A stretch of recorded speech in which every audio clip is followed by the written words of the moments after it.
O Governo já disse, pela voz do Secretário de Estado, Sr. Professor, que de facto não há risco de falência, mas que este relatório do Fundo Monetário Internacional foi mal interpretado. É também essa a sua leitura? É um pouco a minha leitura. Ainda há, no dia 20, um responsável do FMI disse que não previa a intervenção do FMI em Portugal.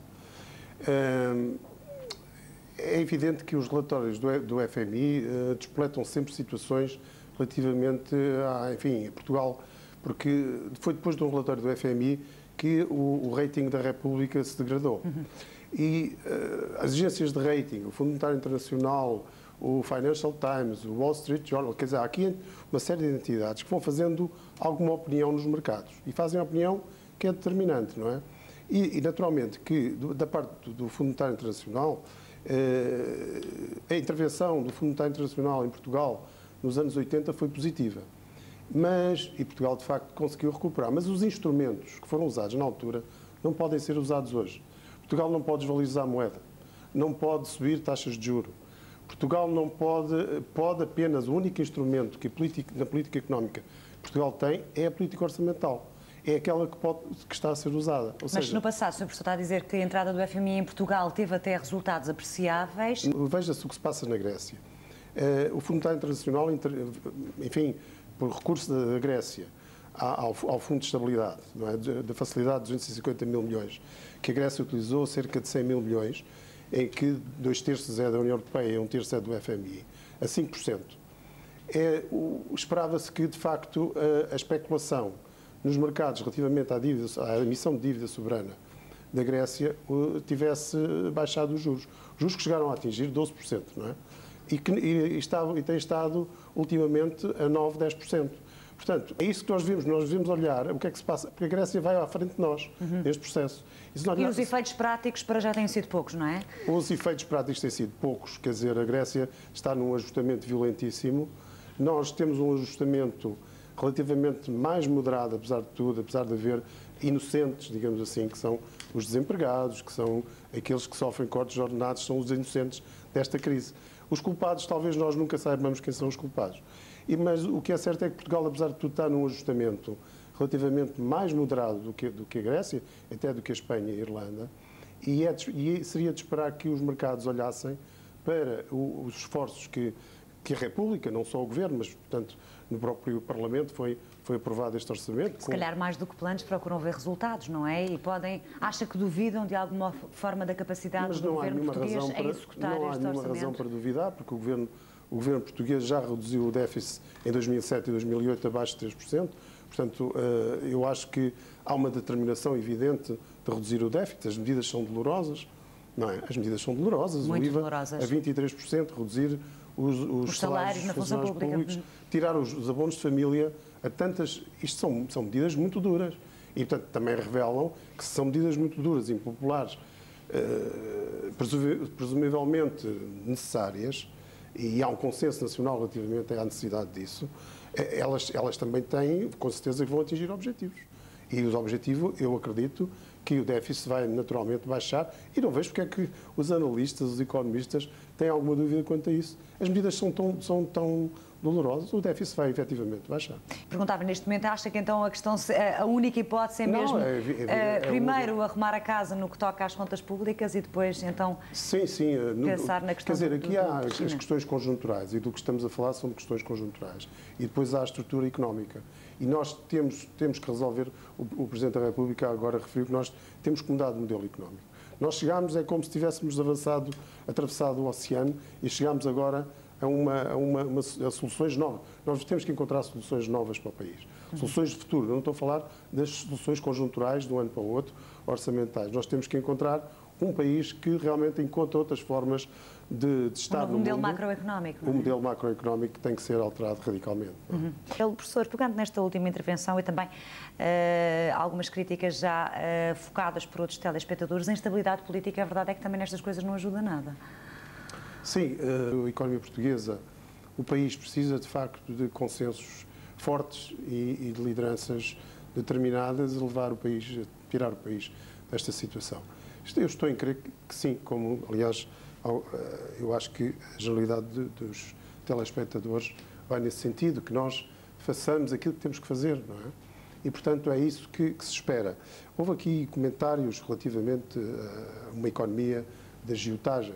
Sim, houve aqui uma Alexandrina Sampaio que referiu se há ou não há agiotagem. Há agiotagem, há especulação nos mercados.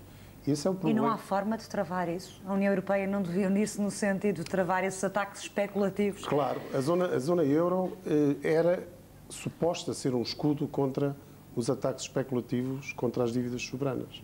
Só que isso desmoronou-se a partir de 2008, não é? A partir da crise financeira. A crise financeira trouxe também a desqualificação da zona euro. Mas como a zona euro está, digamos, a ser... Os mercados estão a classificar a própria zona euro de várias formas, ou seja, há países... É inexplicável como é que, por exemplo, o Reino Unido, que tem um déficit superior ao nosso, tem uma dívida próxima da nossa, vai despedir 500 mil funcionários públicos.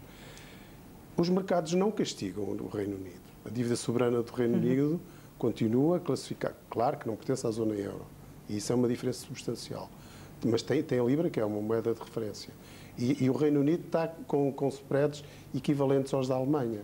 Ou seja, AAA é classificada pelas agências de rating como sem risco, o que é incompreensível. Não é? Por exemplo, a Bélgica tem uma dívida semelhante à nossa.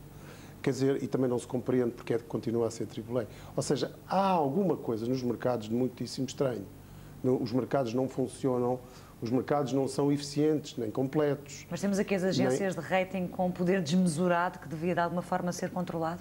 Sim, digamos, os especuladores procuram fixar presas, não é? E assim como, por exemplo, o Brasil, o real foi presa durante muitos anos, a moeda brasileira, como foi, enfim, outras moedas noutras zonas do globo. Agora, é curioso porque a presa não é propriamente o euro, a zona euro. São alguns países dentro da zona euro. E como é que nós conseguimos e podemos deixar, além do tempo que falávamos e da credibilidade que precisamos de encontrar lá fora, como é que conseguimos deixar de ser presas fáceis? Enfim, eu acho que o engenho e a arte, quer dizer, eu acho que os portugueses deram novos mundos ao mundo, têm uma história de que se podem orgulhar, ao contrário deste clima de que não somos capazes, de que somos nós apesar de tudo temos um caminho de modernização, não é? O país tem uma dívida, mas tem ativos muito importantes. Nós não temos favelas nem bairros de lata, nós não temos escolas e hospitais. Temos também autoestradas, alguém dizia, bom, as obras públicas... Nomeadamente a eterna questão do TGV, não é? Sim, a questão do TGV. Mas o país está a investir em 9 grandes barragens mini-hídricas para substituir importações no campo da energia. Os bancos, ao contrário do que um telespectador falou, vão ser objeto de uma tributação especial no âmbito deste orçamento e os bancos... Os bancos não estão de acordo que sejam só os bancos. Também achavam que outras grandes empresas, como a EDP ou a PT, pagassem esse imposto. Eu também acho que sim. Também não deveriam ser só os bancos a ser tributados de forma especial. Eu acho que as grandes empresas acima de um determinado patamar deveriam ter também um imposto especial. E, portanto, acho que os portugueses têm que acreditar, e acreditam, estou convencido disso, porque os portugueses são tão bons como os melhores. Nós temos ícones, não é? Veja-se o Cristiano Ronaldo, que é um dos melhores jogadores do mundo. Temos um dos melhores treinadores de futebol. Mas temos na ciência, em todo o mundo, os portugueses onde estão, dão cartas. E, portanto, eu não acredito que nós deixemos, de repente, de ser aquilo que sempre fomos, não é? E esta crise é uma crise que vai passar. É uma crise... É também uma crise de confiança, não é? É naturalmente uma crise de confiança. Mas nós há 100 anos tivemos uma crise semelhante.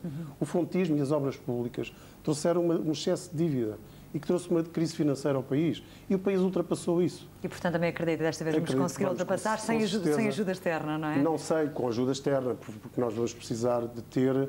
Nós podemos diversificar a ajuda externa. Quer dizer, aqui agora eu tenho a palavra os políticos. Os políticos é que têm as relações.